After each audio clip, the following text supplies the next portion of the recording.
Oh yeah, now my people, it's your guy, the Niger Englishman, and we are back here on One Touch TV for your weekly dose of Op Watch, where we dissect the ops, and there's many of them. But there's one op that has returned to the show. I'm not gonna lie, I've missed this guy, but I don't like inviting him on the show in such great circumstances for his team. Things are just so different since we last shared the stream. And he's got it, and he has a reason to have a little bit of chest.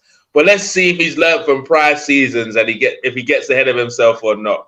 But joining us back by popular demand, we got man like Sean in the building. How you doing, Sean? I'm good, buddy. I feel like I've always been fairly humble whenever I've been on here. I feel like all I've ever done is like that's a bit punchy is call you guys out for your inevitable bottle jobs last year and the season before. All that stuff. Is that where we're starting? Is that how we're starting? After that great intro. I don't feel like the chesty thing has ever really come out, but you know what? Maybe tonight it might do regarding Tottenham because we're back. I think we are back. All right. At some point, guys on the panel, we will dissect what Spurs being back actually means, but we'll get there at some point. Don't forget to smash the like button, share, comment, and subscribe, guys. Also, guys, he says he fell asleep last week for the stream. I'll let you guys be the judge. Liverpool just beat them 2-1 the night before. But to be honest, he might have been on the Ray and Nephews the night before and it knocked him out, so he's recovering the next day. It's possible. But it's always a pleasure to get him on the show, representing the tune, man like Specs. In the building. Geordie Dredd, how you doing, bro? Hey, I've been better, put it that way. There's a little bit of different energy coming from the Tyneside army now, from the Newcastle side. It's a bit different, bro. Like, we're gonna get into it, guys. Specs is one of my favorite streamers because Specs is the most confident on the fence guy ever, bro. Literally the most confident on the. So he'll be running big chest, and then when you ask him what the score is, he'll be like, I don't know, man. It is at the end of the day, it's just an away game, but bro, he's been chest out all game, breasts were out, bro. And now when it comes to score prediction, he's rocking. He said he's not got any anymore. Come on, man. I tried to. I'm confident what I was, but I like to be balanced a little bit. You get what I'm saying? No, balance is key. My friend, my brother has arrived on the show. I want to hug you. I wanted to fly to London to see you and shake your hand because his team collected 1, 2, 3 from my team yesterday. And you know the best part of yesterday is that they thought they won it. Knee slides, ripping shirts. We came to the Emirates and left with 3 points. But 3 magic words changed the day. VAR. Some people say Arsenal were lucky. How can we be lucky when VAR just did their job? So big up VAR. Big up my guy, Ivorian Spice, Red United TV in the building. What's going on, bro? Big up to everyone that's tuning in right now. You know what I mean. Ivorian Spice doesn't hide, you know. Like my fellow compatriot didn't even turn up to my own show. He didn't even show, bro. Traps just left you hanging. I did not hide. I said I'll come up with chess because at the end of the day, you know, win, lose or draw, don't hide. Yes, we lost. Yes, I did say last week we might not win this game, but hey, I'm hearing it. Talk your talk, throw all the smoke my way. We deserve it at the end of the day, you know, we deserved it, bar the 8 minutes, bar the 90 minutes. After the 8 minutes that was added on, yeah, we didn't really deserve it. Hey, let's not get into any technicality. We're going to get into technicality today. If you're going to sit here and just take it all day, you mad. So, to be honest, we've done a lot of cooking, us Arsenal fans, over the last 24 hours. So who knows, I might be all cooked out. But I'm sure I have a few leftovers for you, Patrick. Don't you worry, brother. Don't you worry. And back, like he never left. They call him the IG before the OG before IG. He's really suffering from Blues, blues, blues. Relegation blues. His team, I put him in the dumps. £1 billion spent, and they're still battling for relegation. Welcome back to the show, the man, the myth, the legend, FX. How you doing, my bro? I'm good. Besides the story, hey, I'm good. How's everybody doing? Big ups to One Touch TV. Always a pleasure, as always. Looking forward to the show. You know, and but we're not in a relegation or anything. We're in a rebuild. It's a transition. Many things have happened to this club in the last 1.5 years. You know, so from Roman to a new owner to a number of beloved players, to a lot of mistakes made, to wrong coaches hired. You know, so it's a roller coaster for us, but whatever we do, we just have to stick with it, and we'll see how it goes. You ain't got a freaking choice, my guy, and we're gonna enjoy watching it. Exactly. Exactly. Sorry. So one thing I want to talk about. Take it easy. Take it easy. Excited, man. Hey, look. One thing I want to talk about is like, hey, clubs. Do you know what I find? So what FX says is so. It's I find it cute because do you know what? Fans of other teams think we care about their situation, innit? As opposition fans.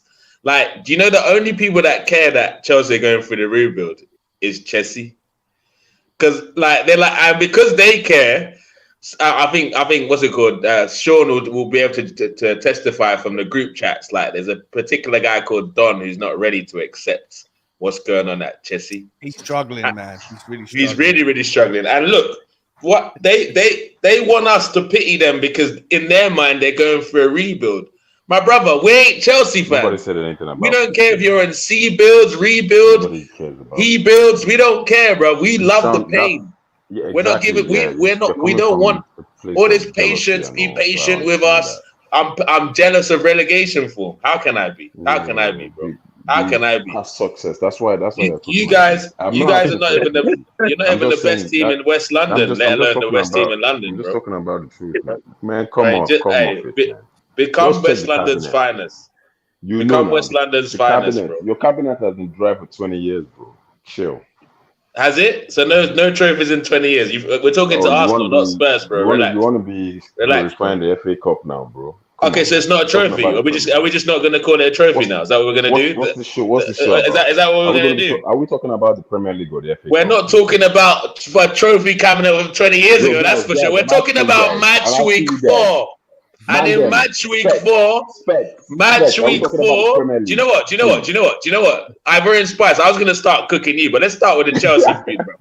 I'll start with some Chelsea food. That Chelsea's game was Saturday. Let's start with Chelsea food. Big up Kosana in the comment section each and every time. Karamba, my guy. Kanebi, I don't want you to kill people. When I need killings, when I need murders on set, that's when I'll call you, bro. I don't need murders, man. Their team's done the murdering for them already. And really and truly, we need one more person because Sean and I know that Specs ain't supposed to be on the same row as us, but we'll let it slide. We'll let it slide for now, innit? You know that big one. We'll let it slide for now. All right. Two at the top, 3 at the bottom. Right. Is there? Let me see if I can do that. Like a game of it don't work, bro. Yeah, man, it don't work like that. Right. The winners on the top, losers on the bottom. That's how it should be, but it is what it is, man. The Newcastle win. So, you know what? Nah, as much as I hate Chelsea, there's no team I hate more than Manchester United. Let's start with Man U. So, Arsenal versus Manchester United at the Emirates. Both teams are not necessarily in good form going into the game. Both teams had injuries. A lot of United fans were sending me tweets and Partey's injured. We're going to cook you. Emirates is going to get shut up and all that stuff. I heard all sorts of stuff, bro. Obviously, none of those jabs were from Ivorian Spice. He knows better. He knows better in that scenario. He knows better. But either way, we started the game with 10 men. 10 men. Kai Havertz did his best to make sure that we lost that game. He worked hard. The silky German. He put in a shift, bro. He was like, first of all, I'm gonna make it look like I'm gonna score and miss it completely. Ooh. Then that. That was, and then he said, you know what? I'm not gonna take a chance of me missing my shot. I'm gonna dive and try win a penalty instead. Oh shit! I forgot there's VAR, bruv. And then not only that, I'm gonna pass it to Ericsson to start Man United's counter to lead to Rashford's goal. The guy did everything he could to make us lose, but the mighty Arsenal came out on top. Patrick, just to give us a debrief, what did you think about yesterday's game? The floor is yours, bro. The fact that you actually call me my government name, I'm like, right. Bad team. I'm like, what? You know it's serious. You know it's serious. I've never called you that on the street. I've never called you that on the street. Something like that. Yes, you did. You offended me. How? Wait, my brother, Telling me Arsenal are your second favorite team. All this nonsense. Trying to troll me, bro. Why not? Shut up.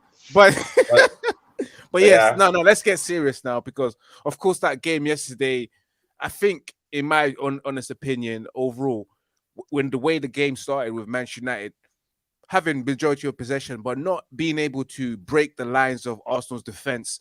But it was nice to see that we can hold possession, and the way we started off as well with a bit of balance towards our team. It's a way that I've never seen Manchester United start in the big game.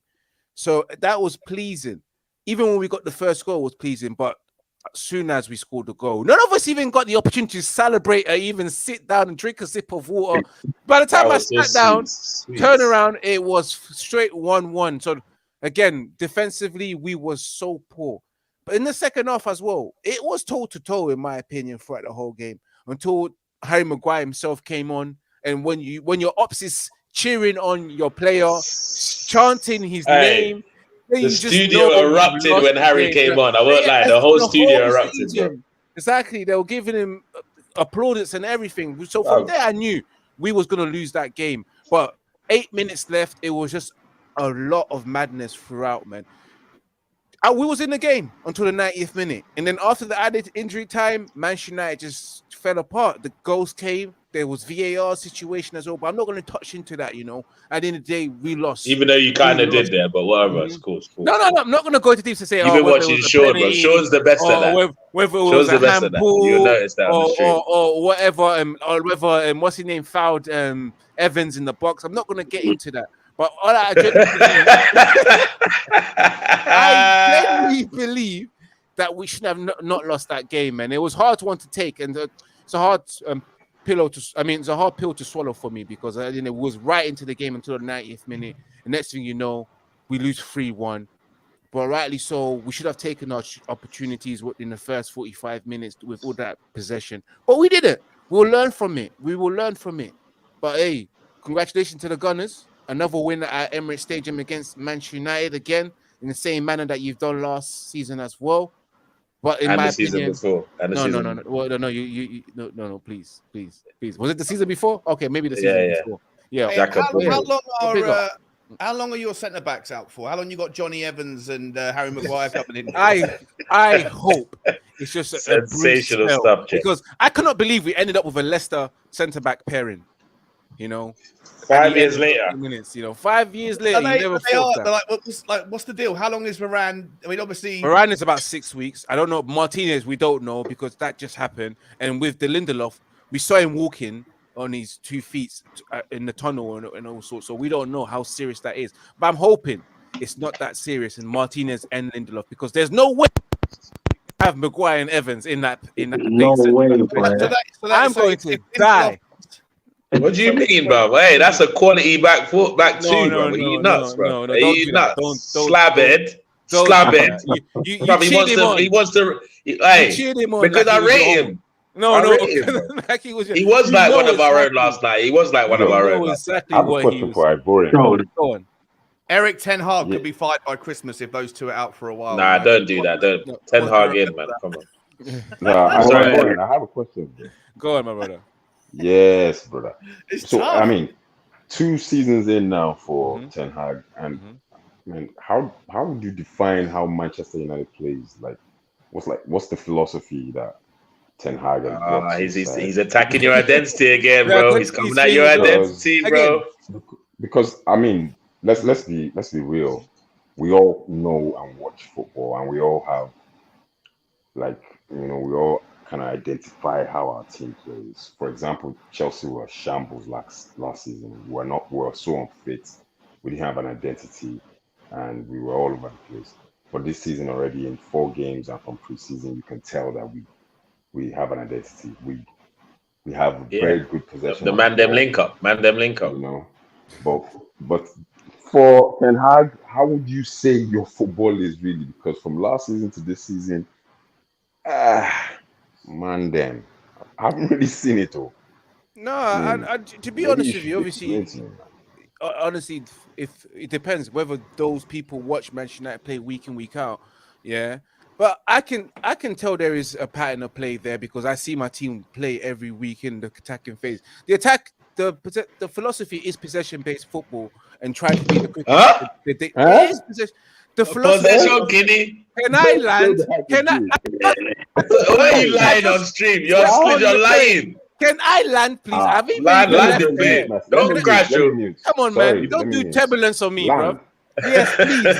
Give me turbulence. What? Yes. Look, okay. Understanding the manager, I know exactly what he wants. He wants to play possession-based football. No. Hey, Ivorian Spice. Bro. No, because I'll let Ivorian Spice. I'll let you talk.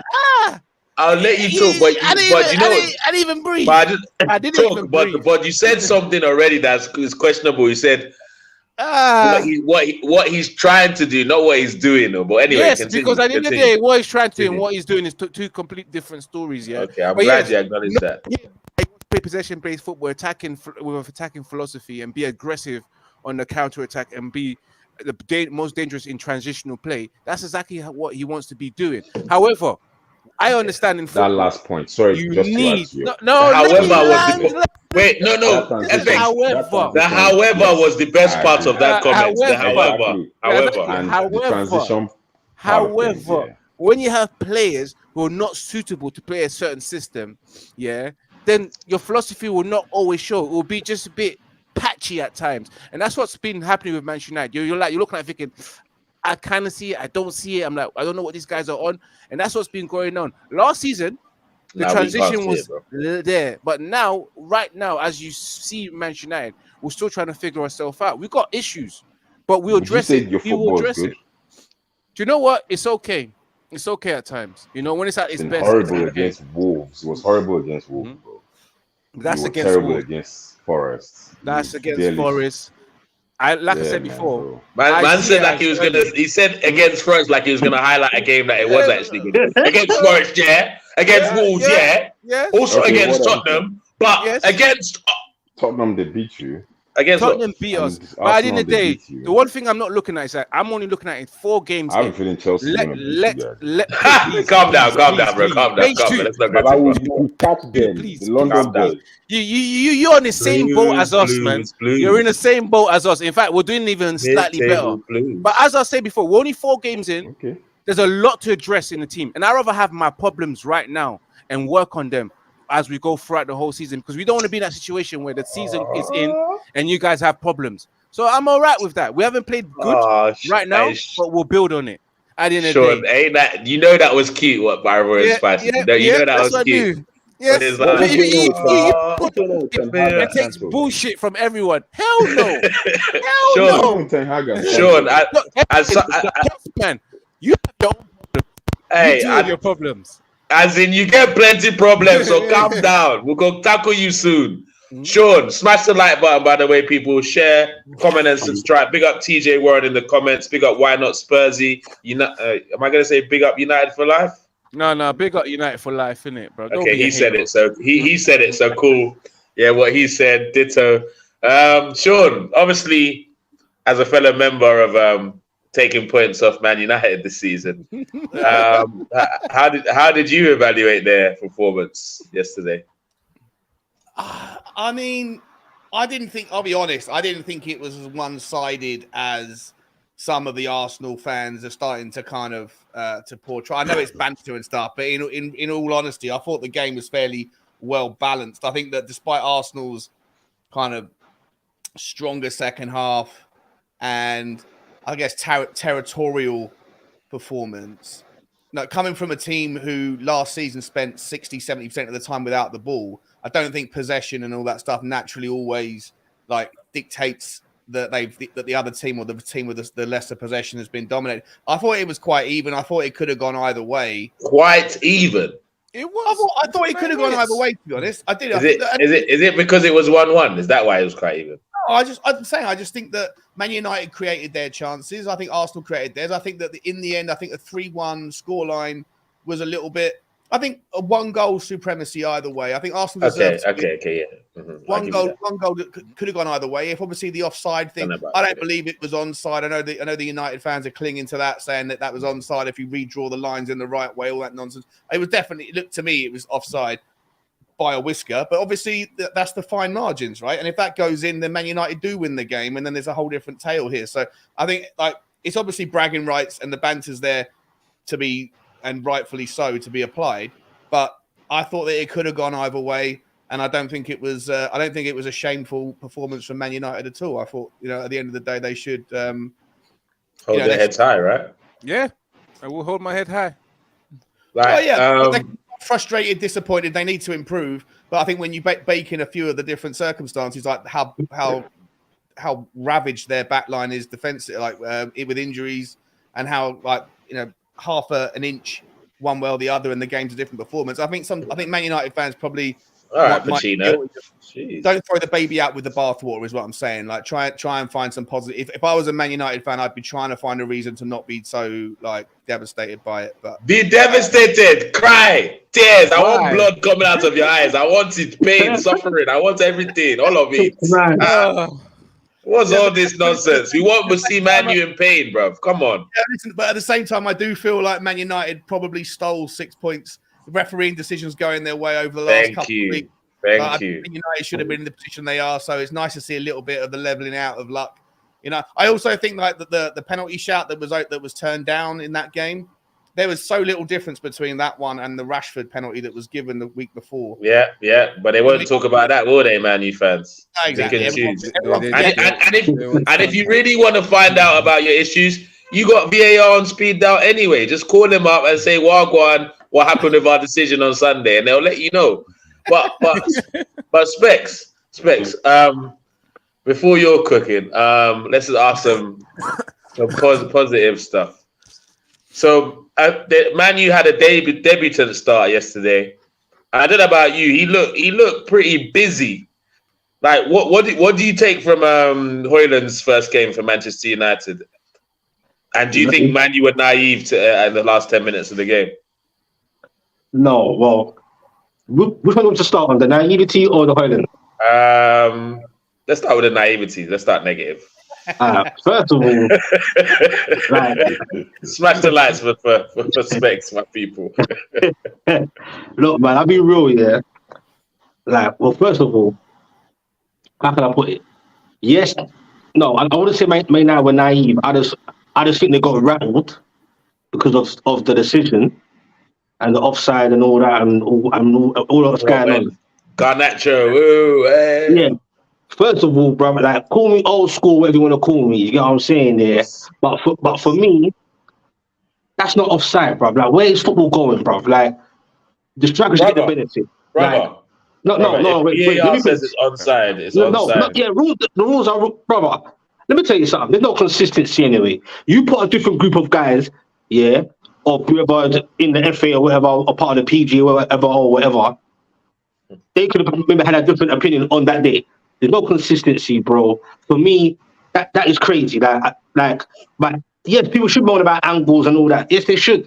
Yes, Man United get more decisions recently, so it does even itself out.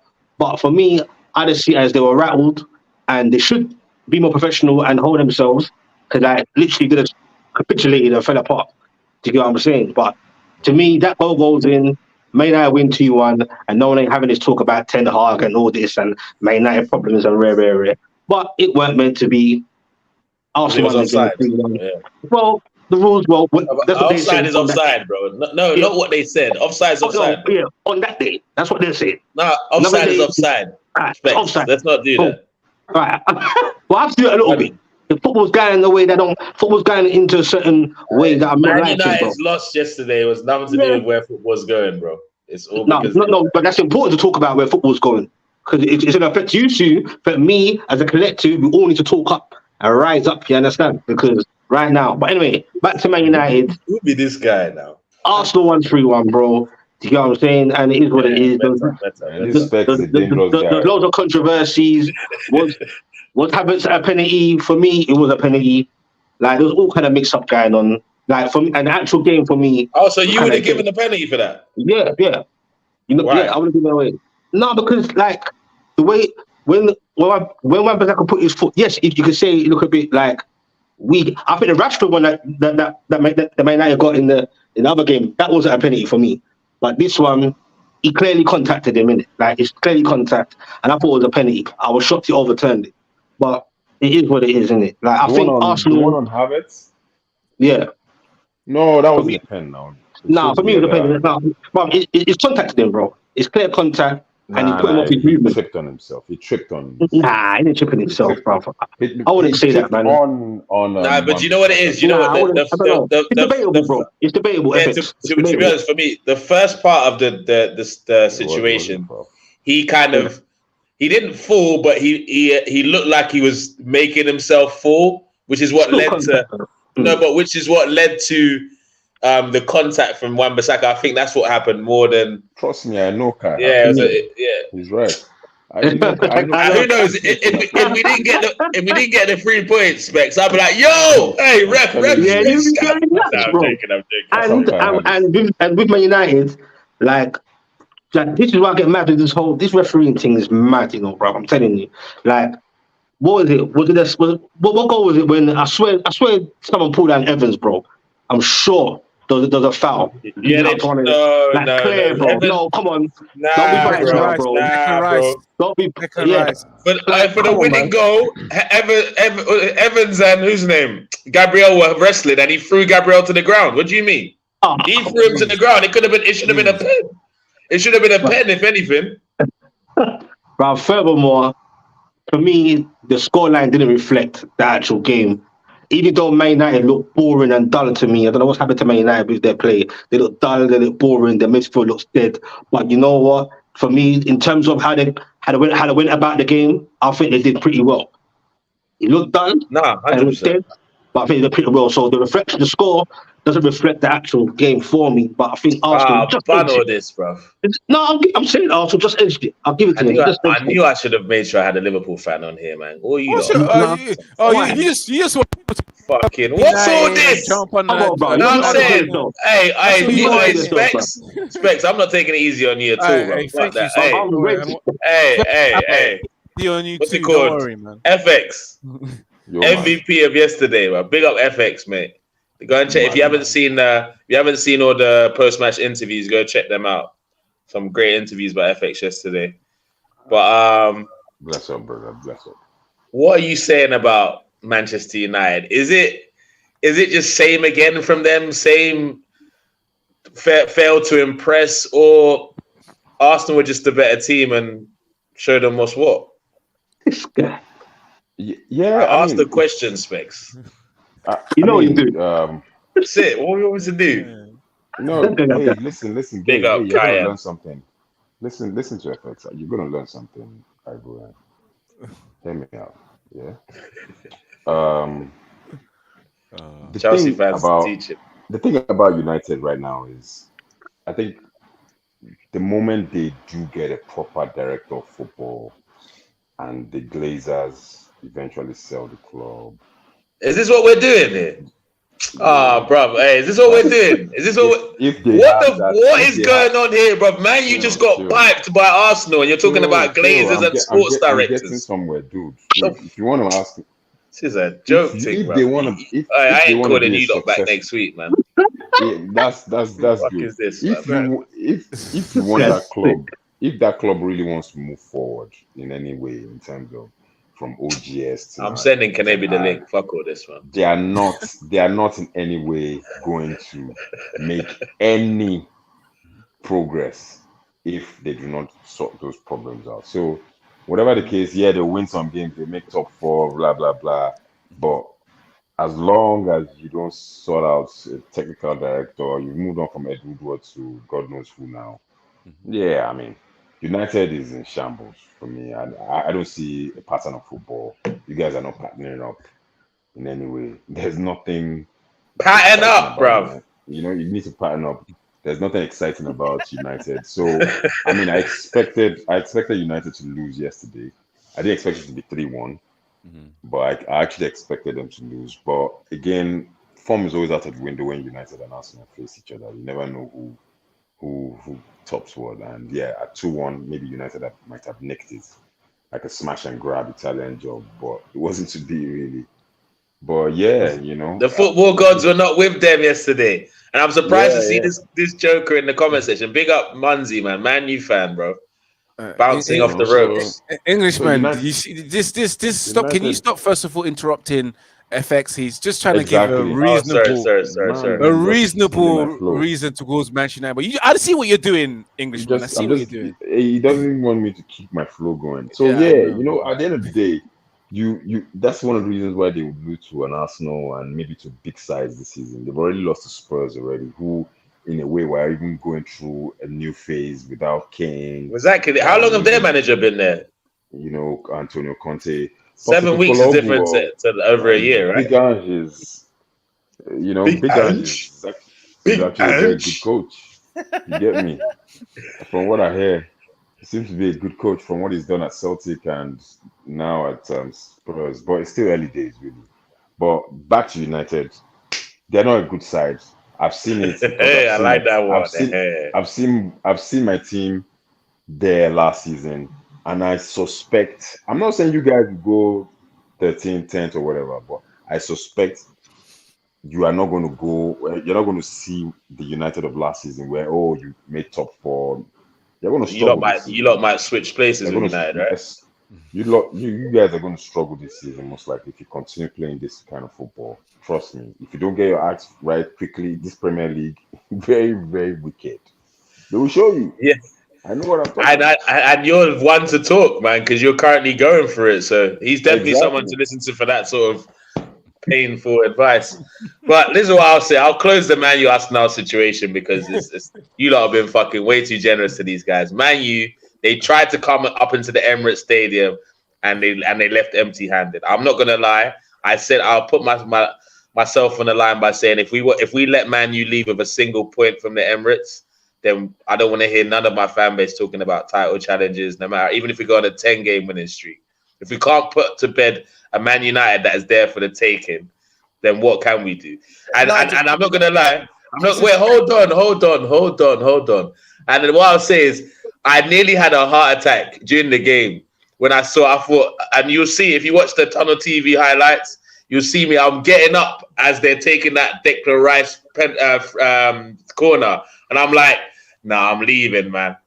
Because I was like, am I really going to get rinsed for not being able to score past Harry Maguire and Johnny Evans? Is this really what's happened to me?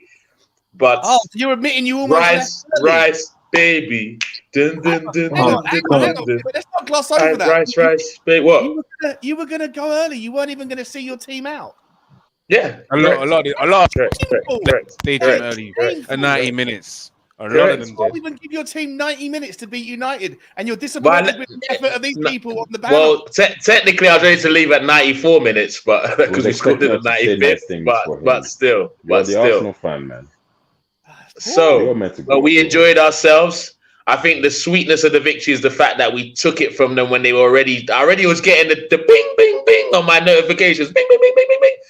Unfortunately, they couldn't unsend those messages when VAR told them it was a disallowed goal. You get me? So I got the celebration tied from never foul. I've still got tied celebration. Come on, Ganacho! Shut up!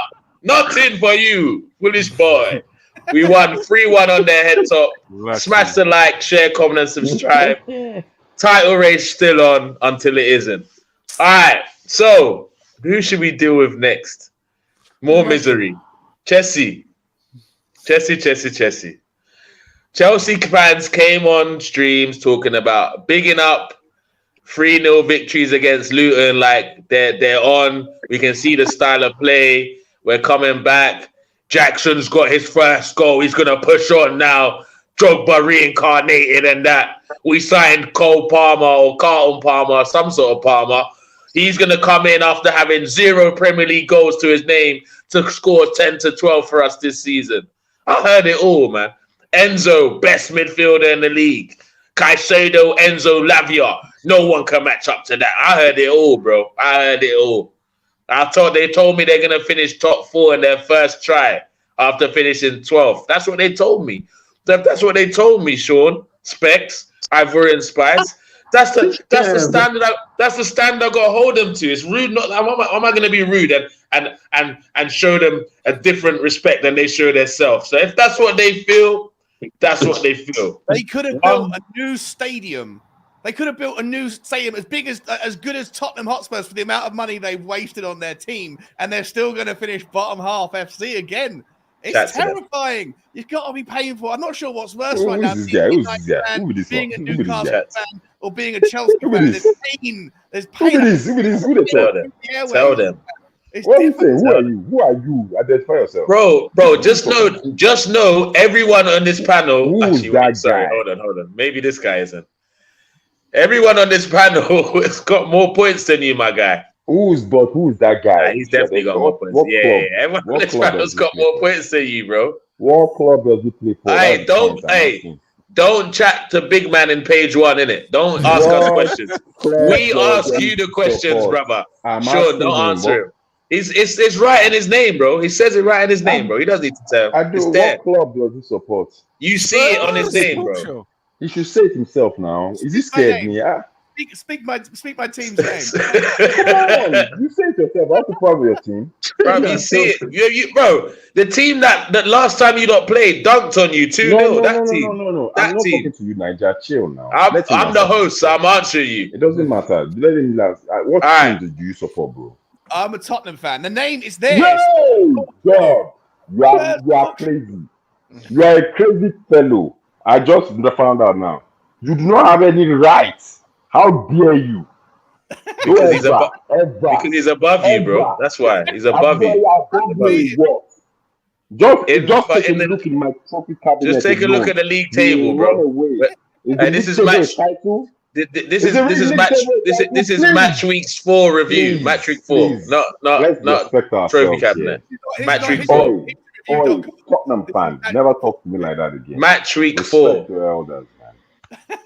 Match week 4 is noise. Match week 4, bro. That's what we're talking about. Seeing down there fighting with the Fulhams and the Evertons. Talking to me like that, and you're allowing that, Mr. Hey, bro. Do you know what? Nah, man. FX, you're getting away with murder. Another guy that's above you in the league, Mbizo. Can FX chat to Crystal Palace right now? Can Jesse chat to Crystal Palace right now? No. Talking that shit. What? In fact, let me move this guy down too. I beg. Ivorian Spies. You shouldn't be hanging out with me today. Are you crazy? Ivorian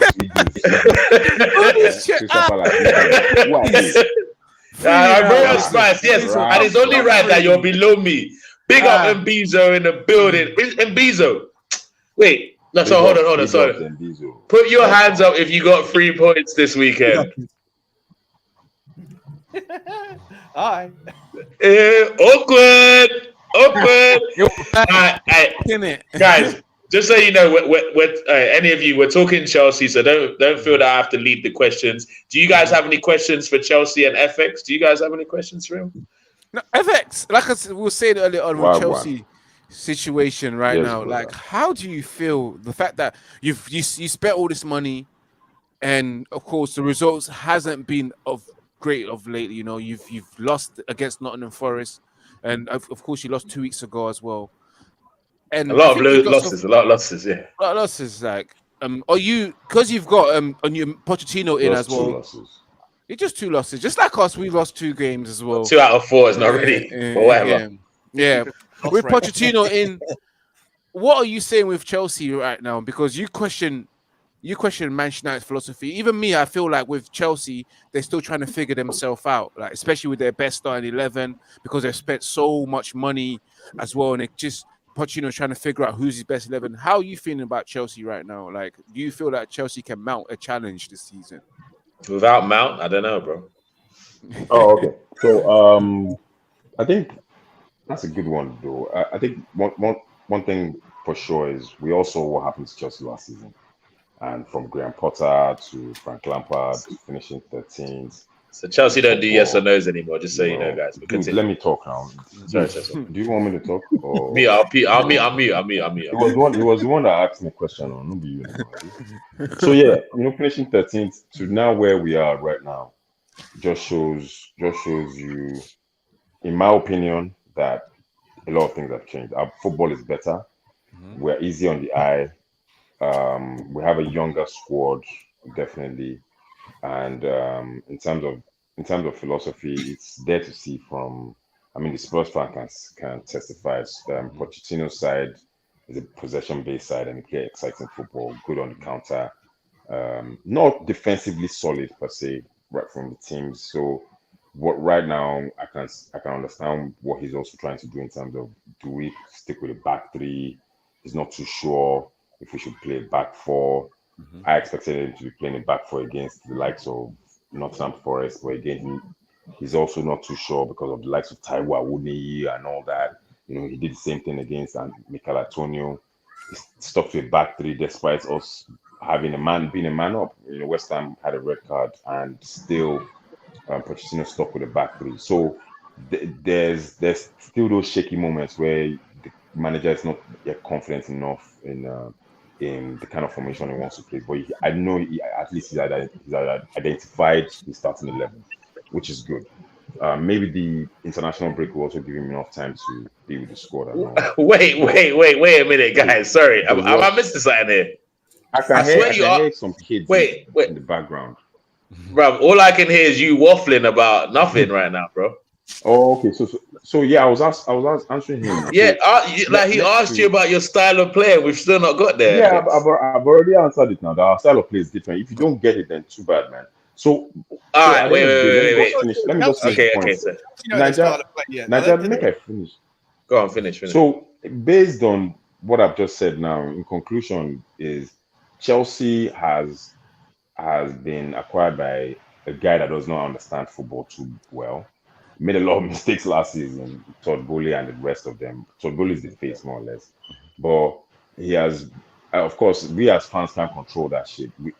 Me, for example, I don't understand why we buy that many players. It's crazy.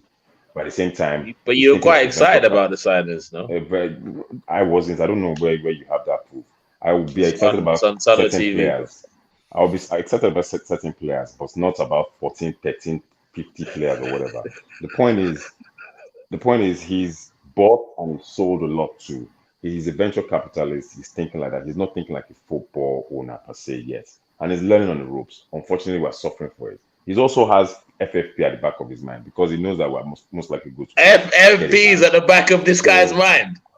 Yeah, what? Most likely, God, I spent $1 billion, right? What? Wait, what's going on here? FX. No, I'm not chilling again. I tried to chill, but you were just dancing. Take me around the merry-go-round. Hey, Mbizo, please. I have to ask you, as you're welcome to the show. First of all, great 3 points for you on the weekend. Our boy Eze.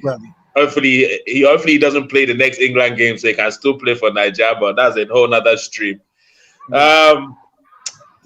Is there really a project going on at Chelsea right now, at this moment? Not eventually, at this moment, or is it just the man them link up right now? I mean, define the word project.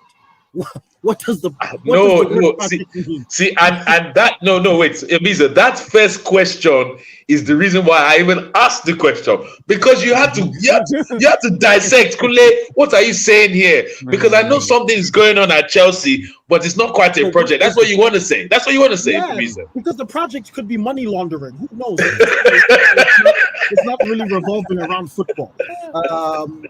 But I mean, I've said this to you before, which is that if we are to hold all World Football Cups to the same standard, people were massacring Pep Guardiola, talking about he's only winning championships, he's only winning trebles on the basis of the fact that City splurge in the transfer market and he has all the money in the world to spend and so on and so forth. Now all of a sudden there's another club who spent twice as much as he has in half the time, and they can't even finish above 10th. So the question is now, if we are to hold them to the same standard, it really doesn't matter if there's a project. There needs to be a return. How many times has Pep? How many years has Pep Guardiola been at City? You're comparing City, Pep that has been there for 5 years to Todd that just took over a year ago. Come on, man. Be factual. Be sensible now. How does that make sense to you? But that is sensible. I mean, you're comparing the Pep of 5 year, 6 year project to a 1 year project in project. So we should win Champions League. We should win all the everything. No. Wait, answer the question he just asked you. Let me land. FX. What kind of comparison is that? Did I interrupt you when you were speaking, my brother? Let him land. Did I interrupt you, FX? Did I interrupt you? You're talking about my club. Okay. So I must defend my club. No, but let him land first. Let him finish landing, then we defend. Defend your club when you finish speaking. I didn't interrupt you. I came in silently. I let you speak, and now no hold bad, baby. No hold bad. Ever since the facilitator started interrupting everybody, Baba, let's go. Sorry, it's my bad manners that started this episode. Sorry, it's my fault. But FX, I beg, let him land. I let him land because he lets you land. Right? Because this is a question of where is that money being spent? And Biza, just an extra bit is he's rattled. He's a Chelsea fan, so I understand that part too. So carry on. Yeah, no, I understand. and you know me, it's irrelevant to me. The only thing that's relevant is the football, right? And the business of football. Okay. And in this business of football, when you spend money, you need to see a return. Okay. When you have a long-term project, you spend certain amounts of money and you build. Okay. If Chelsea had spent 100 million and spoken to me about in 6 years, we can do this, we can do that, then I understand. Because this is a project in which you are incrementally investing in a strategic plan. But unfortunately, you have said, okay, 1 billion in a season. And if that 1 billion does not bring fruition now, when will it exactly? Because and when it does, how much fruition are you expecting? Because a guy who invests 100 million in 5 years expects to win. When you spend 1 billion in one season, I swear to God, you need to be winning everything you touch. Why? Because the amount of investment needs to equal the amount of return. Okay, if you buy that amount of money, if you invest that amount of money, you need to have been confident that the return will be almost immediate. Because other than the footballistic side, financially, you need that return immediately. It makes financial sense to have that return immediately. So for me, I don't think that Chelsea has a plan that revolves around victory. Maybe their plan, as FX had said, revolves around buying and selling. Maybe the gentleman thinks, okay, I can make loads of money on this moving forward. Unfortunately, he's gone to the wrong club for that. This isn't the club that's in this to be some kind of feeder club. That is not who we as football proponents have understood Chelsea to be. Chelsea is a club. Thank you, my guy. You're making sense. I always do, my brother FX. So but so it's just, for me, it's just problematic. And I think also the thing that frustrates me as a neutral is that there are many players that Chelsea have said that I like, whose careers will be ruined by this lack of strategic plan. Thank you. And comment section, if you can't behave yourself and be respectful, I'll kick you out easily. You don't have to come on here and do that. No, but stuff. big up to Newcastle. Truth be told, big up to Newcastle. Their project is one thing I wish Chelsea actually copied. And big up Specs. Your club is what I wish we actually, that model. It needs that right now. It needs that. Buy the right players. You know, what's that thing called? Reinforcing the right areas. Okay, Isak is available. Silently, boom. Yeah. They put in a bid for Victor Osimhen last season. Nobody knew about it, but Napoli rejected that bid, and Osimhen said he wasn't going. I have first-hand info on that. So that just shows how that club perfected it. Look at Harvey Barnes. They got this guy from. Honestly, imagine if Osimhen joined Newcastle. That's why they went for Isak, because Osimhen refused and they got Isak. So that's what I really wanted Chelsea to do. What Todd has done, he has brought a lot of disgrace, and he has made us clowns, tomfoolery in everything. So you have every right to say all those things. That was just me going back at you in terms of banter. We deserve everything we get from fans or anywhere in the world, really, and that's the truth. Because Chelsea shouldn't be. It's not an institution that should be run this way. We're like a joke, and this is not how Roman set up this club. And it's a real funny joke as well. It's hilarious. Roman started off very shaky and funny initially, yeah. But the moment he got it right and he stopped interfering fully, and he got football people behind him, we were with force. That's actually the point I was Roman made some mistakes, and those mistakes were sacking, for example, Jose Mourinho in that his first stint. He shouldn't have sacked him that first time. That's why him not winning the title in the third season, it didn't matter. We're still going to, so those are the kind of things. And when he learned from that, that's why he brought him back. So whatever the case may be, Todd will learn the hard way, whichever way. You see. You know why he will learn? You know why he will learn? No, you know why he will learn? Let me just final points. So it's not like it's just you and I that's talking. Todd will learn in many aspects, but two for me would be eventually FFP is going to come for us, and when they're doing documentary for your team soon, they're going to learn. He's going to learn from it. He's going to be deep in his pockets. Then secondly, when the fans start turning on you, especially the fans who have a stake in the club, because they don't have controlling shares, of course, but the fans also have there's a Chelsea fan club that has percentage in that, and they need to start relegation blues differences in how this team actually performs. Because as that man them said, if we spend half of that billion, 500 million on the stadium, like extending it to maybe like a 50-seater or 50,000 seater or 55,000 seater, that would have made more sense than spending. Hey, do you know what? For the reason why I'm interjecting, FX, there's only one reason I'm interjecting is because I don't know how you Chelsea fans have done it, man. You managed to deflect from you lot. Holding one goal from Nottingham Forest at home. I don't know how you did it, bro. Because we really dissected that. You now took Mbiza to a different place where you're talking about. You tricked him into talking about the previous regime. FX. That was good.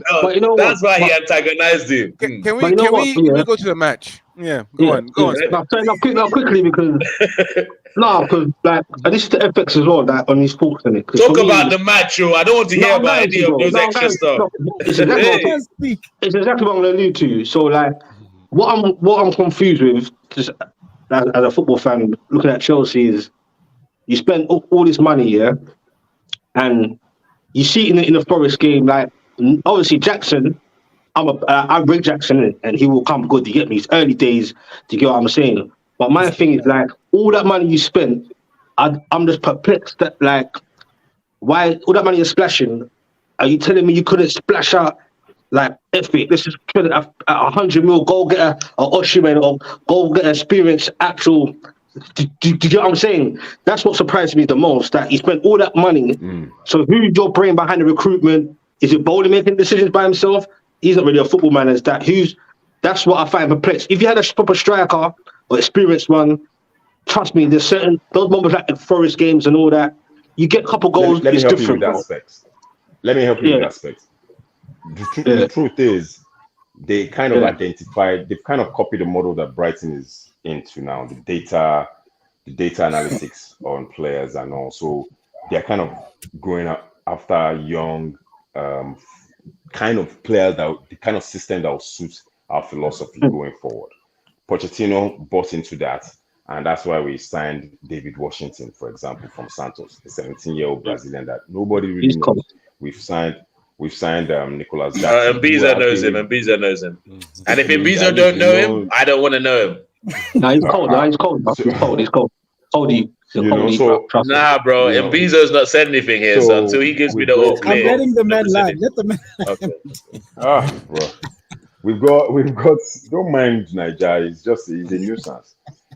So anyway, we've got we've got all those kind of guys that they've identified. Nkuku unfortunately got injured, and Kane Chukwuemeka, who played behind the number 9, for example. They should have gotten a number 9 when Jackson started the first 2 games, but we went for Cole Palmer instead, and Cole Palmer can play along the lines.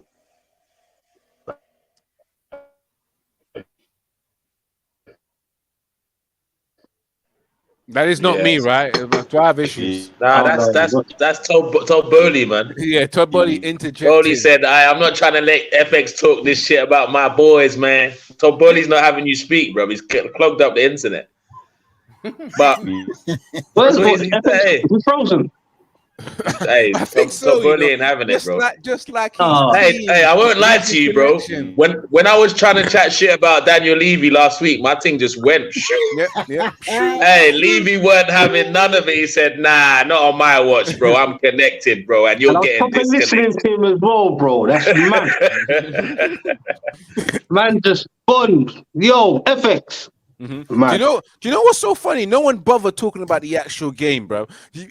No, first of all, big up to Nottingham Forest, because it's not easy beating Nottingham Forest at home. Like, for those who tried to come out Manchester United, we proved that it's not easy to beat Nottingham Forest at home.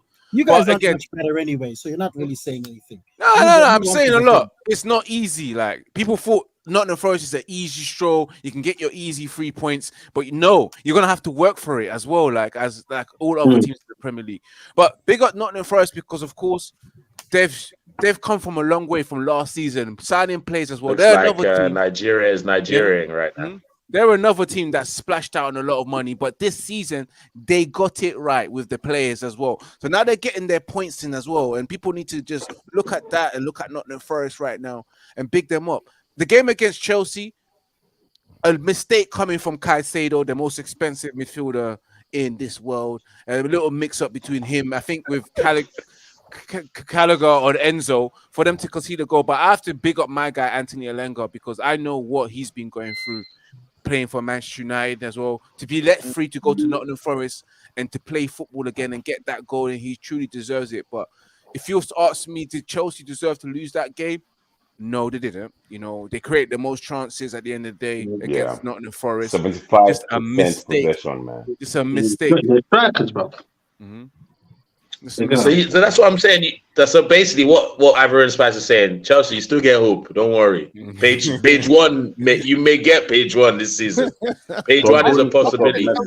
But page 2, the players are feeling the pressure at Chelsea. I think there's so much expectation. I like what this man here was saying about the project, the return on investment. Sorry, but I'm not sure what your name is. Lisa.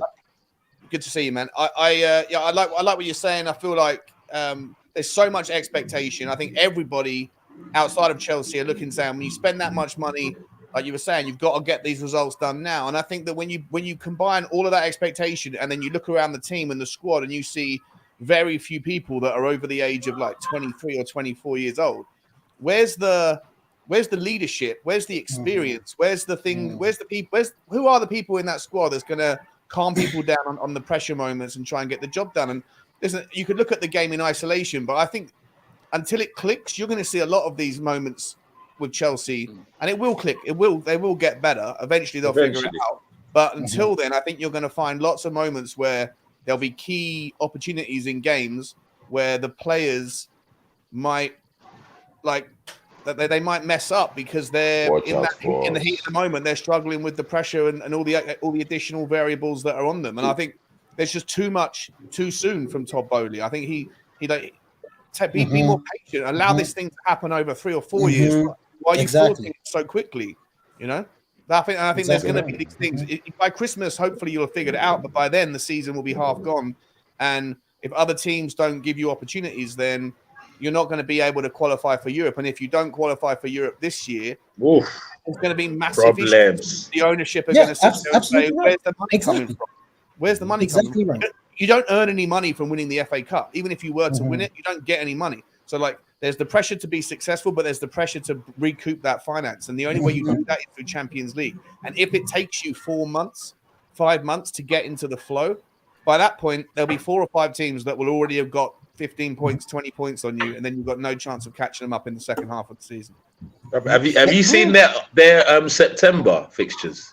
Oh, it's ridiculous. It is wild. It's going to be a baptism by fire. And just to add on to that again, and this is precisely what I was saying. You can have the same player, right? And he costs 40 million. 22-year-old costs 40 million. Now everybody's saying, okay, this is a prospect for the future.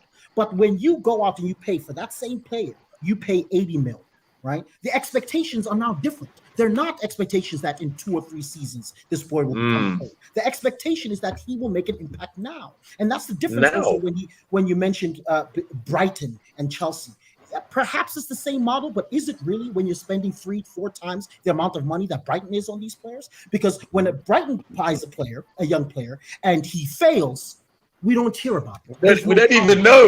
Literally, because they spent £4 million on the boy. It's not a loss. They're going to make it up with another player. But now you've gone out and you've spent 25, 50, 100 on the same age player that Brighton has spent 4 million on. The expectation isn't that, okay, let's give him time to develop. It's the difference between a 30 million pound purchase and a 100 million pound purchase, or even a little less than that. But the larger the amount of money invested, the quicker the expectation is for the return.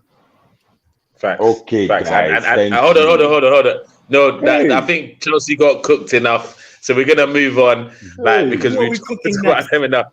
We got the other team that has money, but is not doing many things on the pitch right now. He knows his name. He's right below you in the dumps where it should be right now. But before we move to his side, Pizzy Fresh said something really funny. He said, "Come on, man, we bought talents. The fact that we're not getting results doesn't mean Todd made great mistakes." I think this comment could take us about 10-15 minutes back, so we're not going to go into that, but we all know how we feel about that. Big up Oregon Goon. I am for real. Never meant to make Hey, I couldn't find the lyrics for that one. Big up. Lecky Omotayo says, FX, Chelsea's problem is structure. Until Todd Bowley fixes that, it will be all the same. He needs to hire competent people. The project, anyway, let me not get into more about Chelsea. We've dissected that. Big ups, Omotayo. Big ups. Specs! Yo. What's going on, bro? You good? I'm good, man. Good. I feel better, but I'm all right, mate. Hey, just to give some backstory before we let Specs come in, before he gets away with murder. Specs came in this year with big teams better watch out. Newcastle as a bat. All of that. Why, man? He was gassed. It's a new era, bro. All chest out. New era. We're the new thing. We're the new thing.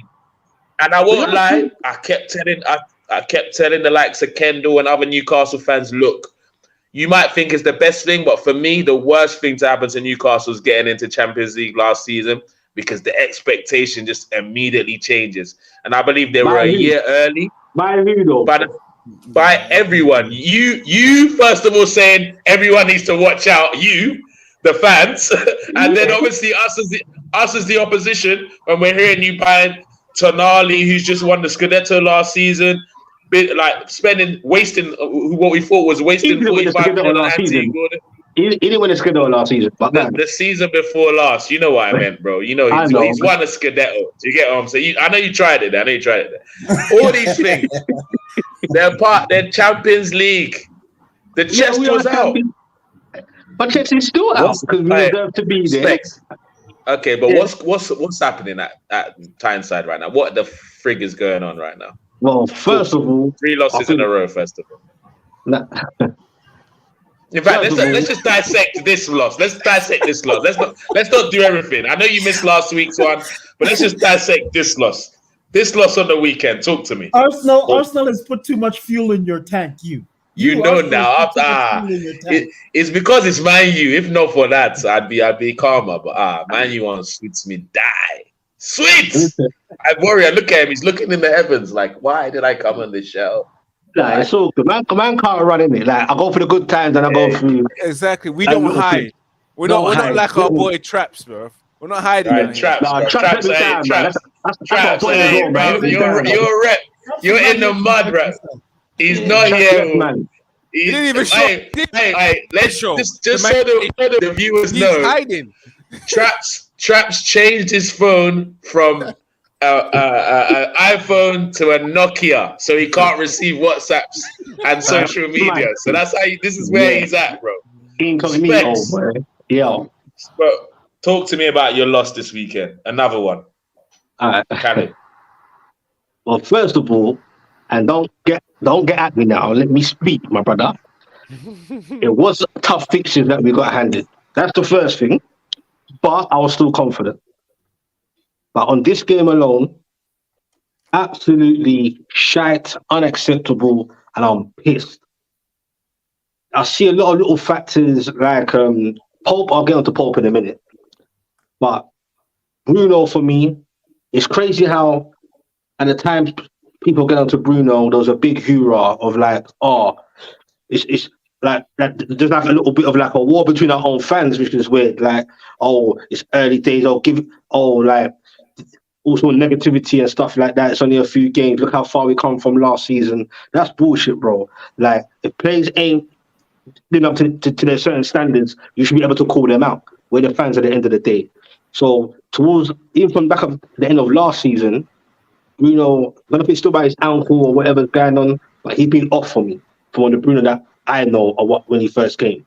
He's been a bit off, and then going into this season, it's kind of the same thing. So I've called it out, and I had a few wars with people, but I'm not afraid to speak my mind. You feel me? No one play tax from my mouth. You understand? Man, I really Jamaican. You understand? And I rust. But anyway, back to what I'm saying. Bruno's is not right now. Joe Linton blatantly ain't fit. He's not been training. He's like Eddie's openly said he's not been training properly in the week, but we're still playing him. So if our midfield is our main powers. Do you get what I'm saying? That leads on and a defense. But I mean, to get things ticking and going, Willock's out, so you can tell there's something missing there. Longstaff is a runner, but Tonali, Bruno, and Joe Linton, you would think in hindsight that's a good look. And as good as Tonali is, I don't think Tonali and Bruno can play, bro. Especially a Bruno that's not on form. I don't think that's going to work, bro. And I think Bruno needs to play more forward, not playing. Do you think that's the issue in Bezo? Tonali and Bruno not playing well together? Is that? No, that ain't the only thing. I'm saying man ain't fit right now. I'm saying man. Look, that's our midfield, isn't it? And that's our team. Joe is not fit, bro. I don't know what's going on. Bruno's not on form, and Tonali is obviously. You get what I'm saying? He's just coming. So that spine there is broken. Then our defense, obviously, Botman, once he's out, it's like we needed squad depth. Last season, we're lucky. We had 15 players throughout the most of the season. Non-injuries usually. Our back five was mostly the same for 95% of the season. Now already, Botman's out. You got Burns guy in centre back. I never want to see Dan Burns in centre back ever again. I never thought I'd be saying that. It's ridiculous. Nick Pope. He was the man, homie. Last season, he was the man, homie. He's a freak left back. He's a man on the left back. But in the centre back, I think I don't know, it's sluggish, bro. And Nick Pope, I don't want to get into that, bro. Nick Pope is bro, it's all self-inflicted. People say he's got a mistake in him. No, it's not a mistake. A mistake is an accident. You know what I'm saying? He's self-inflicted. You see Trippier there, just pass the ball or kick it out to the side for a throw. He's trying to do something flamboyant. It's just so Fabian Schär ain't fit as well. We look inept. Like we didn't want it. We just look slack. I didn't recognize us, bro. So, and I think we're still rattled from the Liverpool, whatever the hell happened that game. I'm still hurting from that. So I'm sure they are. Yeah. Well, if I may, Specs, to be very frank with you, brother, I don't think Newcastle needs to hit the panic button just yet. Of course, their last performance was absolutely subpar for sure. But even in that game, there were moments where I thought, this is a good team. You know, there were moments, and I think for Newcastle now, the issue is, can we consistently play at this high level that we absolutely are capable of producing? Because I've seen it this season even, and I think in some of those results, one thing goes your way, a little bit of fortune, you know, and I think we're looking at slightly different results, slightly different games, slightly different team psyches. So for now, and Newcastle is the one who can come out and say to us, "We're building." Not these other ones. I won't mention them by name. But Newcastle is the one that can come out to us and say, "Guys, Chelsea, I go mention them. Chelsea. This is it's a slow build. We're coming up." I don't think there's high expectations on them in the Champions League. I disagree with that, Niger. I think just them. No, not in the Champions League. I didn't mean them. I think high expectations. Yeah, just in general, like they should be a Champions League team now. They should be in the top 4 regularly. That sort of stuff. I think that's coming from other people because 100%. Because if I'm a Newcastle fan, I'm very satisfied with my life right now. I'm grateful. If I don't challenge for the title, I'm okay. In fact, if I finish in Europa League places, I'm okay. This is a Newcastle team that long ago was fighting relegation. So Mbizo, you are spot on, and I'm sorry to interject here. You continue after, but the reason why I am is because does Specs sound like a guy that is okay with the situation he's in right now? No, he does not. Okay, continue. Wait, hold on. Sorry. But of course, listen, he's like agreeing with you. He's like, yeah, I'm happy with this. Yeah. Lies. No, I don't. I'm not happy. Bro, we slept for the whole of last week after the Liverpool loss. He slept for the whole of last week. And you're telling me this guy is content. My intellectual brother is talking sense. Overall, he's talking about. Right. I'm grateful from where I'm coming from. Yeah. Right. But right now, obviously, losing 3 in a bounce. It's a bit like, man. You've just given a window to enter, Mbizo. You just given open window to enter. Oh yeah, enter the window. Oh, yeah, but you know me. I'm a football guy. I'm a neutral. Even when we're discussing Crystal Palace, if I must insult Roy Hodgson, I will do it. But listen, moving forward. We are still going to talk about your club, not your Crystal Palace. We're not. We're really not. You can go there, my brother. I fear not. FX. We can go there. But anyway, to wrap it up, I think Newcastle will come good. I think all it takes is a rousing victory, 3 points that galvanizes the troops, and then I think they will end up being the problematic team that even I expected them to be, and still do expect them to be. So I think things are still okay. Love that. I love it, man. Sure. A lot of people were saying that Newcastle have replaced Spurs in the top 6, but if we're going by how the season started, do you think that was a bit of a premature statement, or there's some truth in that? Top 6 is a myth. First, top 6. Yeah, I know, but you know how they packaged it. You know how they packaged it, though. I think Newcastle fans, I get it. I totally understand why they got gassed. Why they thought that they got the new ownership, everything starts really well. They get to a cup final, they qualify for Champions League. There's no reason for them to have any other expectation. Human emotion, human nature. Well, we're doing bits, but sometimes gravity takes control and you regress to the mean. Right? But it's just what happens, right? Like you get up there. That's why I love you, sure. And I feel like that's what's happening with Newcastle. I feel like they haven't got the money. They have got the money somewhere else, but right now they can't spend it as much as they probably would like to. That stuff will change over the coming years. I think that Newcastle the only thing that's probably wrong here is Newcastle fans, whilst understandable, their expectations. I think that Newcastle got ahead of themselves. Tottenham went massively ahead of themselves in 2019. I don't agree with that, man. I can't stop you there, bro. Sorry, man. Speak for your fans. You get me? Our fans, bro. He's speaking because he knows this feeling. No, but he said our fans. No, but I've got to defend my fans, innit? Okay, respectfully. if you're not doing it, but it's your opinion, obviously. But we're not putting your expectation, bro. Trust me, bro. If you guys are not sitting there getting gassed, because I've seen on Twitter, throwing their toys out the pram, getting really worried, going, "What's going on? Like something's not right. Something." I've seen it. Like no. I agree, but sorry, you're right. Sorry, you're right when you said that. Even I've been saying that just for this moment, after this game, I definitely have questioned.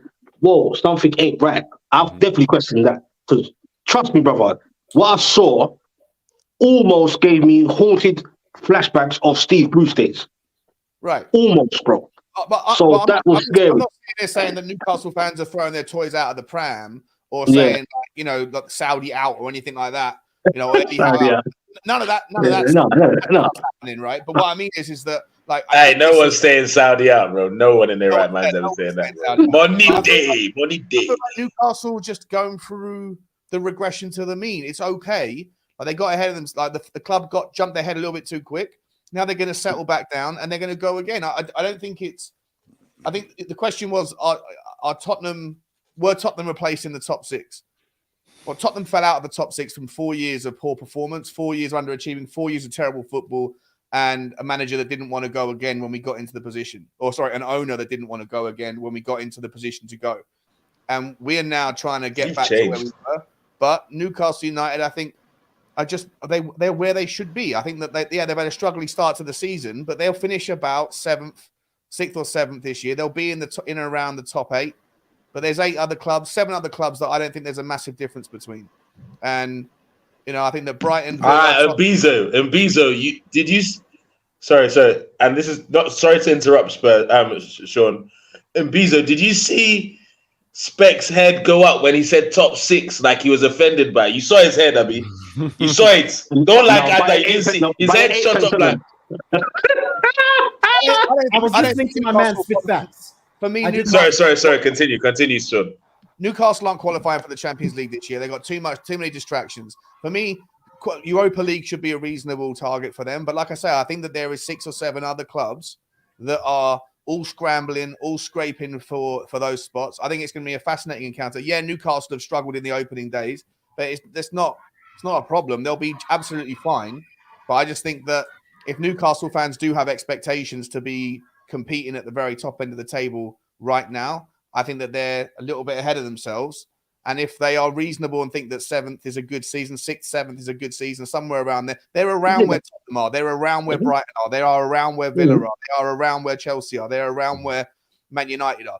Liverpool, Arsenal, and City, I think, are a little bit above. I think everybody else is fighting for what's left, and I think that that's fine for Newcastle for this stage of their project. So you think Man United? I think Man United this season. Well, going by the early stages, I think they're more creeping towards what you allude to, the Brighton, Newcastle, Villa criteria. Man United are in the pack. Ivorian Spice ain't even challenging. No, because you want to disrespect us.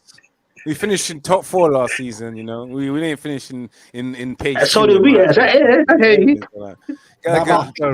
was last year. That was last year. But we did this year, 2023. We still got in this 4 games. So please don't disrespect us like this. I don't think it's disrespectful. I don't think it's disrespectful to say that there's 6 teams, 7 teams that are all that there's not that big of a gap between. I think it's reasonable. Tottenham at the moment, I think, are playing the best 2 teams for football right now that are combining it with output, with goals, is Brighton and Tottenham. I think. And talk about Spurs for a second. I mean, you lot are doing well. I mean, Newcastle ain't doing much. We spent too much teams talking about the failed teams, innit? So we might as well talk about the positive teams like Spurs doing well. It's not many times you'll hear that on One Touch TV as well, me bigging them up. So you got to capitalize on this show, and it's not going to be very welcome invitations going forward. So. I know, yeah. It's a rarity. But for me, Tottenham are playing sensational football without Harry Kane. I think Tottenham, because there's no Harry Kane. For me, where the question mark is first of all, if Tottenham get a couple of injuries in the wrong position, then I think that we're threadbare. We're pretty basic in terms of our depth in certain areas. But I think that's similar for a lot of teams, right? So that's just going to be lady luck that figures that out. I'm sorry to interrupt. Which player do you think? Well, for Tottenham. Yeah, if he gets injured. If we lose Bissouma, Maddison, bro. It's a wrap. It's a wrap. Bissouma. You're right. Yeah. Bissouma especially. Nice. Well said. Bissouma, Maddison, and one of the centre backs. If any of our spine go, I think we're in a lot of trouble. But I think you can make the same argument for basically any team apart from Manchester City. So it is what it is. Lady luck will determine that. But what I would say is I also think that a lot of teams don't yet understand what Ange ball is. And so we're benefiting from that kind of unknown. And I think as the sample size gets a little bit better, I think clever teams with good coaches will figure out the vulnerabilities of Ange Ball and exploit them. And so Tottenham need to improve with it and hope that they don't get found out too quickly. And that time will tell. But I'm enjoying. It's brilliant to enjoy Tottenham watch. Who are you right now? We're not removed Deji from the equation. You just spitting facts, bro. What's going on, bro? Like, where's this short guy been? So much facts. This man's spitting bro, so much facts. As in bombs. I wanted to drop some bombs. I don't know what to drop now, man. Hey, delightful. Big up. Delightful. Look, do you think also it's helped that because of the name Ange and how he's not so glamorous as people try to make it out, your fan base kind of lowered their expectations for this season, which has made it easier for him to make like for example, maybe if there was pressure, he wouldn't have quickly taken Richarlison out of the first team straight away. He might have just let him wait out for a bit longer because that's what it's expected because he's a big money signing. Do you think the lowering expectations by the fans has helped? Yeah, the start of the season. But you know what? It's quickly those low expectations are quickly changing. Everyone's starting to. Everyone's now. For real? Everyone's now going like, oh, you know what? I know. I'm sitting there on streams going, can we just remember? 6 weeks ago, I had a conversation with all of you, and I was asking you, what do you want from the season? And all you said was a top half finish and play good football, and I'll be cool. And we're 3 weeks into the window, and now you're talking about Champions League dead certs. What are we doing here? We're doing it again. We are doing it again. Stop. Relax, and let's see what happens. Take the pressure off, and you can play good football, and and that's the problem with Tottenham fans. It's you go from feast to famine, or famine to feast. So, in 7 days. Yeah, in 7 days, yeah. And that's us. That is Tottenham fans in a nutshell. So Ivorian Spice, I know you've been licking your wounds from yesterday and stuff for the majority of the show. Not really. I mean, obviously you're one of the only teams on the panel that's collected a beating from Spurs this season. So you're probably the best to really give us did you notice anything different about Spurs this year as to last year? Yeah. Or is it just that they were lucky to take their chances against you, or there is something that generally is going right at White Hart. Anyway, whatever stadium. We know what you're doing right here, bro. Do you know what the difference between Tottenham last season, this season? They're playing far better football. They have a philosophy. They have a system that's working successfully. Ange Postecoglou, as they say before, kangaroo football, as my man expression will say. It's live and kicking it right now, man. You know what? I sit there and I think, that's a football club that's brought in a manager, fully backed him, and he's playing the system that he wants to play with no problem. They got the Harry Kane situation sorted out. There's no aminosity. There's no drama. There's no soap opera at the club. The guy can focus on what he needs to do. Compared to our club, we got issues. But yes, the Spurs are a better team than they were last season, and there will be a problem. As long as they continue to play in the way they want to play, and I guarantee you, we won't be the only team that suffers a defeat against Spurs in this panel. We will all probably end up suffering a defeat at White Hart Lane. I'm sorry, not us, bro. You will. You just out here bigging up your chest because you got your 3 points in the weekend. Last week you was all nice and polite. This week you're all being rude. All right then. Don't worry. That's what I love about the Premier League. Every week is a different week. Everybody go collect. I know, but today it's not me. It's not you. It's me. It's me. Like the bottom row, but the whole bottom row. Hey, Specs, big up. I know you have to head out. We're wrapping up in a second anyway, but big up, Specs. Thanks for joining us. Even if it was a whole week later, we got you in eventually, bro. Hopefully, the next time you're on your show, you're bigging up a victory for Newcastle. Yeah. Yeah, we should do it against Brentford, and then we've got AC Milan next. Get me, big. And if you don't win, I don't think we need you on the panel then. If you don't get a win, if you don't win, no, they hear from me. Serious. I'm gonna disconnect my whole account. YouTube done everything. No, I'm joking. Either way, FX. Let me just tell you. Let me be very clear. That I hope you guys do well, because, like I said, you guys have some good players that I like. So I hope that you get it in order. No, we don't. No. I do. I love football. Don't Bun listen to Chelsea. that nonsense on my television screen. Thank you. I'm about to So go. just don't Thank watch you. them. He Then doesn't change want the me- channel, he change doesn't the want me Chelsea game to another game. Doesn't What want do me you to mean? enjoy the last moments of it. But big ups, guys. It was nice to be on Big this up, panel. FX. Big up, As bro. always, One Look. Touch TV, Niger Englishman, Sean, Ivorian, the Eagle. I see you, man. I see you. Crystal Palace. We'll talk about you later. Hey, do you know what? Do you know what? Guys. I'm definitely going to bring you both back either the week after you guys play each other or the week before you guys play each other and see what's going on. Because to be fair, it's quite an even matchup, to be fair. Yeah, Right now. come on, man. Hey, Chelsea are just a spicy Crystal Palace right now. That's you it. know the funny thing. Spicy You know the Crystal funny Palace. thing. The funny They part are is, I actually decidedly have. without spice. They are decidedly without spice. So unseasoned Palace. Sorry, you're right. Chill, Unseasoned chill. Palace. Mild And Perry. He's the third Crystal Palace fan I know. Bro, you're getting lemon and herb at Nando's, not spicy. You're getting lemon and herb. Yeah, Who gets that, bro? Who does Crystal that? Palace Who fan. freaking does that? We are Guys, pepper that's soup, what- my boy. We are pepper soup. As in Pepe. You they do. I don't remember which one they do, Shah, but something's going on at that time. A hair blacked out like your teeth, bro. Big up. All right, guys, it's been a great show. We've run over. We usually do this one for an hour, but obviously, certain man got a little bit of extra cooking up here. And you know, the Chelsea mans, they did a really good job at deflecting, where we literally talked about them for 20 minutes without talking about them getting beaten 1-0 at home to Nottingham Forest. I know. We didn't talk about Anthony Elanga scoring more goals at the bridge than Mikhailo Mudryk, and he didn't cost near 80 million.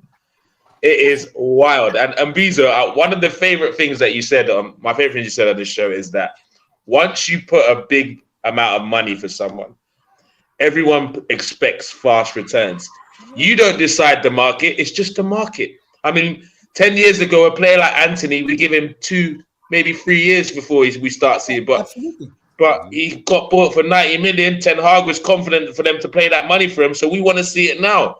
Like, Declan Rice goes for 30 million some years ago, and we're like, let's give him time to settle into a big side. Mbizo saw me in summer, I said, Declan Rice, he should not even try and not turn up to that game yesterday because I would have been ready. It's good that he scored. People are like, oh yeah, he paid us back. Let him continue pay us back. Has he won one time? Are you mad? Continue. Start as you mean to go on, motherfucker. All right. Don't forget to smash the like button, share, comment, and subscribe to the channel. I'll make sure I put everyone's socials in the description of this video. I will add Mbizo, definitely. The professor. Mbizo, next time I give you the call, bro, can you just at least give me some, sprinkle some for me first now. Before you side with the opposition, give me some sprinkle first now. What's all this now? As in, back-to-back shows, you've not been on my side. What's happened now? My boy. Don't act like an African politician now. Don't act like an African politician now. You in public, Abby, when we're backstage, I'm with you. We'll speak backstage. Sean, always a pleasure to have you on the show. I hope this is the last time we have you on. Obviously, I'll give you a little preview as it's international break, so you can get next week off. But we want you back, bro. We want you back. But is there? It's good to meet everyone. Are you on any particular shows tonight or tomorrow that anyone can go check out? Are you doing anything on your channel or any other channels? Yeah, midday tomorrow, we do something called the Devil's Advocate, which is like meet myself and 2 other Tottenham guys, and I just pose difficult questions, and then they give me their sensible answers, and I become difficult and play the Devil's Advocate to see where they go with it. And then like it.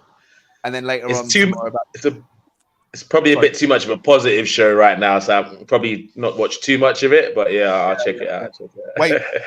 Wait for the inevitable fall down from Tottenham around Christmas time, and then dial in. Yeah, I'll be the favorite guy in the comments section. Appreciate you having me, mate. Appreciate you having me. Always a pleasure. And Mbizo, what day can we catch you on CBS Sports this week? Yeah, you knew I was gonna do it. I don't know, gentlemen. I'll be very frank, but it's interesting conversation. They want me to talk about AFCON coming up, so that's going to be a deep one. Yeah, I'll keep you guys posted on that. Keep us posted, and if he lets me know in advance, guys, I'll check on my socials. I'll definitely post that on either Instagram or Twitter or one of those things. And Ivorian Spice, Always a pleasure to have you on the channel. The channel that is represented by your second favorite team in the league, apparently. Lies. But can we expect you on any shows tonight, tomorrow night? Oh, tonight I'm done for the night. But tomorrow, back on Sarcasm City, my boy Flawless, we're going to be chopping up Manchester United news and probably reflecting on the game against Arsenal. And I'm back live again on my channel. Yeah, I'll look Thursday into at 5 that. p.m. for your latest Manchester United news. And then taking a break because we all need a break from our football teams right now. And then we resume. But again, we're back again when this show resumes on that Monday. So yeah, that's when you'll see me back on the channel. You know, and you know what? That other guy, to be honest with you. Yeah, Traps, bro. You need to come back and answer for your sins, man, because this is poor form, man. You had all the chest beforehand. You're like, "Oi, wait till Monday. You dare not lose to us." Well, we didn't. And where are you? Nowhere to be seen, like we expected. So you're not invited next week. Probably, guys, next week's show might be more of an international-based show because during the international brace. So we'll do something like about the African teams, what's going on there. A few guys out on international break. Obviously, another week, 2 weeks where Nigeria can depress me. So you're going to see a little bit of a different of Niger English, man, because the Niger side is in full effect for the next 2 weeks. So pray for me, people. Pray my team do something that doesn't disappoint me. Pray Ahmed Musa doesn't get any more minutes. And pray that we actually win the game comfortably. Thank you very much. Like, share, comment, and subscribe. Don't forget to check out all the panel and their social medias and on their YouTube channels. Great content from great people. And don't forget to catch us for 3 Touches on Thursday. And I don't know, we're probably going to do some other shows, but we'll let you know. Have a great night. Enjoy your week. Peace.